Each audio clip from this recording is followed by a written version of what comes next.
Figure shows a potentiometer with a resistance of with a cell of 2 volt and an internal resistance 0.4 ohms, maintaining a potential drop across the resistor wire AB.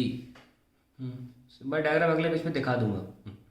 A standard cell मतलब पहले से पता हुआ cell which maintains a constant EMF of 1.02 volt for very moderate currents up to few milliampere.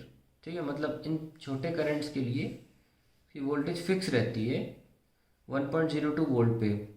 और 1.02 volt पता रहता है, तो जब पता है तो बैलेंस पॉइंट कहाँ मिलता है 67.3 सेंटीमीटर पे. पता हुए सेल से जब आप बैलेंस पॉइंट फाइंड करते हो, इसको मतलब होता है कि आप पोटेंशियल ग्रेडियंट निकालना चाहते हो. ठीक है ना. लेंथ मैं दिखा देता हूँ क्यों कहना चाह रहा हूँ, क्योंकि ई अननोन जो होता है वो के एल होता है. के निकालना इतना आसान नहीं होता, क्योंकि हम पहले आपको थ्योरी बता चुके हैं कि रियोस्टेट की हमें रेजिस्टेंस नहीं पता होती. के निकालने के लिए ज़रूरी है कि हमें ये गारंटी से पता हो कि कितना वो पोटेंशियोमीटर वायर में वोल्टेज जा रहा है. यह हमको पता है पहले से 1.02 वोल्ट पे बैलेंस हो जाता है कितने पे 67.3. तो के हमको मिल जाता है 1.02 अपॉन 67.3 वोल्ट पर centimetre. That is the potential gradient. Anyways, to ensure very low currents drawn from the standard cell, a very high resistance of 6 lakh ohms is put in series with it, which is shorted close to the balance point. The standard cell is then replaced by a cell of unknown EMF. अब unknown लेकर आया तो मतलब standard का काम क्या था, के निकाल के देना, वो निकाल दिया. And the balance point found to be similarly same तरीके से ऐसे चौकी को हिला के जीरो ढूंढने की कोशिश में चले. It turns out to be 82.3 centimetre length of the wire. तो अब हमें मिल गया 82 सेंटीमीटर. तो V will be another battery, let's call it E dash. It will be KL and then what इसके it is 1.02 upon 67.3 into length. कहाँ पे दूसरा सेल बैलेंस हुआ, दूसरा सेल बैलेंस हुआ अपना 82.3 पे ना. हाँ, जैसे ये अब इसको सॉल्व करोगे इसका आंसर 1.25 वोल्ट आएगा. ये तो बता देता हूँ चलो मैं. ठीक है, तो ये आपका आंसर आ गया. अगर अननोन पता करना है तो ये सब चीज़ें थी. अब हम ज़रा यहाँ चलते हैं इसी क्वेश्चन के डायग्राम में. 2 वोल्ट का सेल था, 0.4 ओम की उसकी इंटरनल रेजिस्टेंस थी. ये अपने आप में फुल सेल है. What is the value of ये अभी निकाला 1.25 volt. Okay, now what purpose does the high resistance of 6 lakh ohms have. ये भी हम आंसर कर चुके हैं पहले. क्या पर्पस है भाई, पर्पस ये है to safeguard the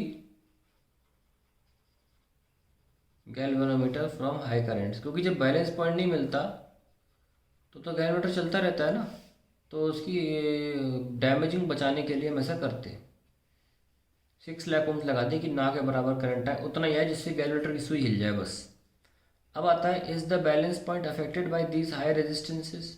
high resistance yes, sorry ये वाली resistance no no no, I thought ये वाली नो. क्योंकि जब करंट ज़ीरो होता है तभी हमें EMF मिलती है, और जब करंट ही ज़ीरो है तो 600 किलो ओम क्या कर लेगा. तो कोई भी जो यहाँ से लेकर यहाँ तक लग जाए सब कोई फ़र्क नहीं पड़ने वाला. ठीक है, so that is done. So is the balance point affected by the, sorry ये वाला है by the last, no it will not be. अगला part, is the balance point affected by the internal resistance of the driver cell. इसका answer है yes, क्योंकि अगर ये ज़्यादा हो गई, कम तो होगी नहीं क्योंकि सेल खराब की तरफ ही जाता है. अगर ज़्यादा हो गई तो 2 वोल्ट का ज़्यादा हिस्सा ये ले जाएगा और AB में कम भेजेगा, है ना. AB में वो वोल्टेज कम भेजेगा. कम भेजने की वजह से क्या होगा, के बढ़ेगा, सॉरी के घटेगा और सेंसिटिविटी के decreases and sensitivity increases. Sensitivity बढ़ा दी जाएगी. सो सेंसिटिविटी हमेशा इंक्रीज होती है जब के कम होता है या वोल्टेज AB में कम जाता है. सुनना, इफ VAB डिक्रीजेस और के डिक्रीजेस, ऑलवेज रिमेंबर ऐसे केस में जॉकी राइट होगी, जॉकी राइट साइड ही मूव करेगी. एक और चीज़ लिख लो, sensitivity increases.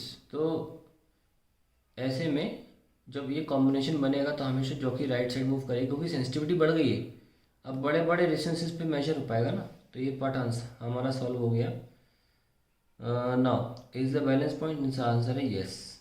Okay, would the method work in the above situation if the driver cell of the potentiometer, driver cell ऊपर का सेल जो है, had EMF of 1 volt instead of 2 volt.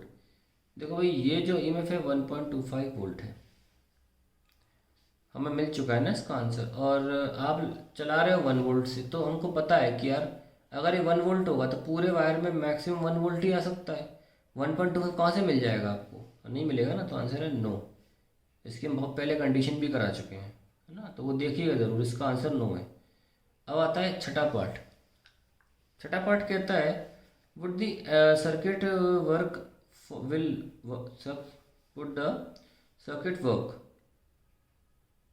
For determining, will कहाँ से आ गया, sorry, for determining exactly small and extremely small EMF say of the order of few millivolt such as the typical EMF of a thermocouple. ये line छोड़ दो, किसी काम की नहीं है, इतना सुन लीजिए बस। Would the circuit work for determining the extreme small EMFs, ऐसा हो पाएगा कि छोटे छोटे सेल नाप पाए, सच एज द टिप, ये तो हो गया। If not how will you modify, ये इतने छोटे सेल मिली वोल्ट वाले बहुत छोटे छोटे सेल नाप पाएगा कि नहीं नाप पाएगा, उस डिपेंड करेगा कि उसे उसका के कितना है। के कितना है भाई, 1.25 था ना, हमने अभी निकाला था के, ये है 1.02/67.3, 1.02/67.3 वोल्ट पर सेंटीमीटर।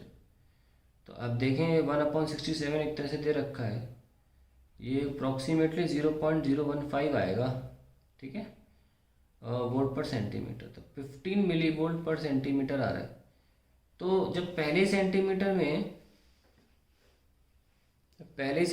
में इसका 15 मिली वोल्ट ख़त्म हो जाता है, तो फ्यू मिली वोल्ट यानी 5 या 7 कैसे नपेगा, तो ये इम्पॉसिबल हो गया, ठीक है, नहीं नाप सकते। तो इसीलिए हम चाहते हैं कि कम हो